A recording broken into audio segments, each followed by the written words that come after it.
Валентина, кажи ми колку зелените вредности се почитуваат во Гостивар?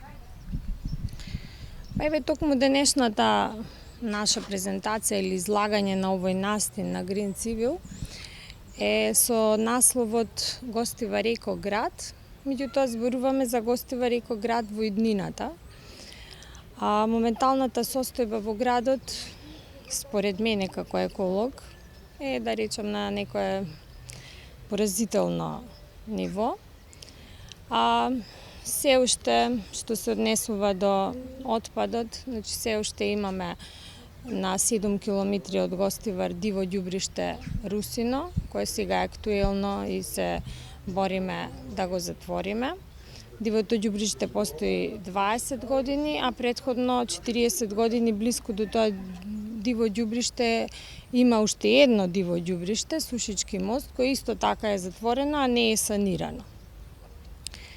А потоа, што се однесува до зелените површини, не можем да кажем дека баш многу се вложува во зголемување на зелените површини. Го имаме само овој паркот, додека другиот дел од градот генерално се претвара во бекатон и културата на живење на гостиварчани е да ги претвараат зеленилата во бекатони.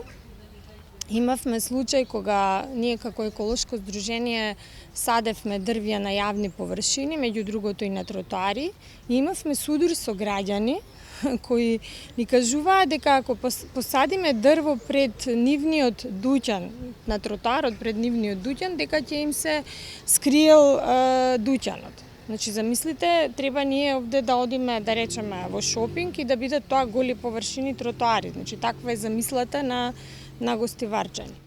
Еколошката свест е ниска и во однос на користење на автомобили. Значи, Гостивар можам да кажам дека е комплетно автомобилски град, со тоа што дури и тротоарите се претворени во паркинзи.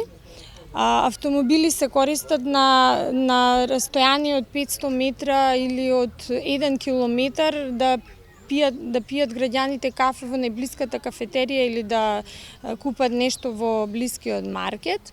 Од друга страна пак пријателска инфраструктура за велосипеди и за пешаци воопшто не постои. Така да и тука можам да кажам дека еколошката свест е на најниско ниво. Колкава е институционалната поддршка, особено да речеме од општината и другите ресорни министерства кои што имаат представништво за урбанизам, за екологија, за животна средина? Дали тие работат нешто за да се подобри општата слика на Гостивар? Генерално кога ние се обидуваме да разговараме за промени, генерално се зборува за тоа дека може да настанат промени, ама да речам не знам кога, а ние знаеме дека промените треба да настанат сега и веднаш. А од друга страна секогаш сите викаат дека се отворени за соработка, меѓутоа не дека нешто конкретно се превзема во тој поглед.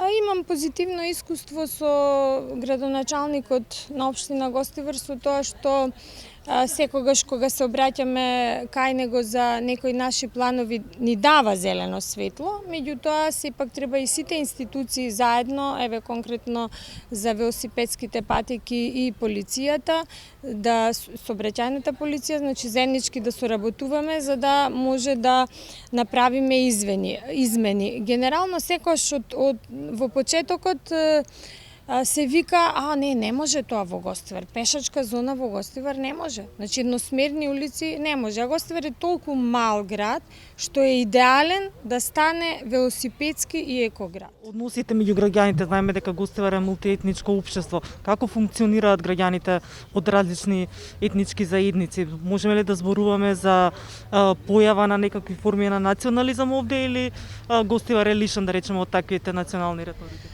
Вака Гостивар е стар град, има значи граѓани од порано или од многу одамна што живеат тука и можам да кажам дека повозрастното население, бидејќи живееше во еден друг систем, има одлични меѓуетнички соработки. Еве, можам да зборувам да речеме за мојот татко кој има пријатели од сите етнички заедници и воопшто нема некаква поделеност тука, значи се бараат на човечка основа, не на етничка, додека во помладиот свет има големо влијание од политичките партии, од медиумите, од социјалните мрежи и младиот свет е манипулиран и е дел од говорот на омраза, од омразата и за жал постои и насилство. Меѓутоа можам да кажам дека потоа да речам од како е поминуваат адолесценцијата, дека тие работи веќе исчезнуваат, така да генерално се работи за манипулација со млад свет кој е несвесен и кој е под влијание на генерално на медиумите, на политичките партии, на општеството.